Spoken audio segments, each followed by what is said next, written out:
fuck the niche. That's it. That's it. Yeah. So my post is fuck the niche, you are the niche. Artists are constantly told to niche down. Specialize, specialize, specialize. That's the way you market. That's the way you're going to find your community. Like, you can't be too broad.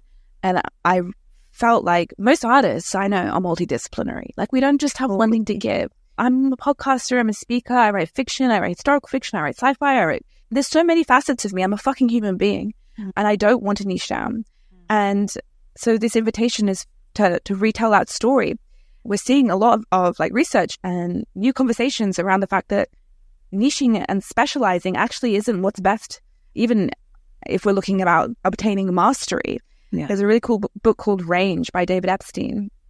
And he looks at how, especially for the arts, specialization ain't how you get good.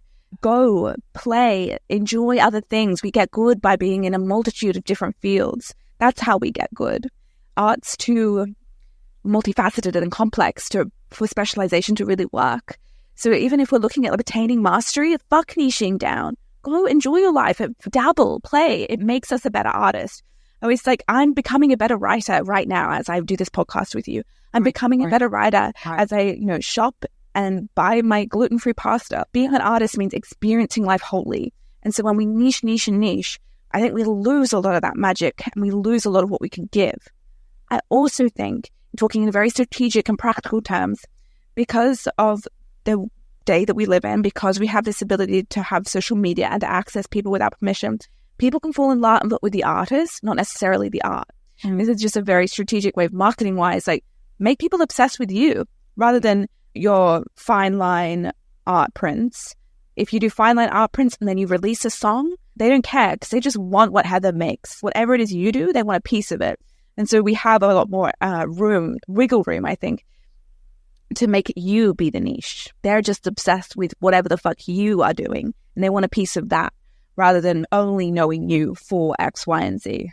Okay, here's a tactical question with that.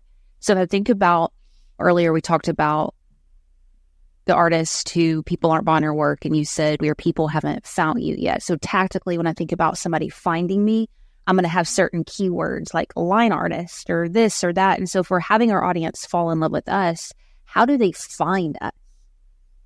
So I think a lot of people find this hard because they don't like the idea of sharing like your essence. Some people don't want to show their face. Some people don't want to talk online.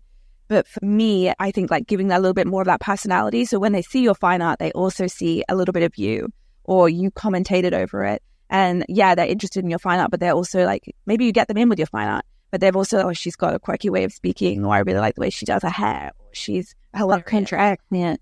Her country accent, like I've got to have more of that. Yeah. And allowing us to be seen is incredibly vulnerable. But the art, being allowed to like have the artist be seen is not something we've ever had before historically. People didn't know Michelangelo, like they didn't know who he was, so he didn't have a brand. But now we are able to like have people know us in a certain way. And so for me, I think that just gives us more space to do more art. I find I'm most well known for my nonfiction, but I still make fiction beautifully because people want a bit of Amie.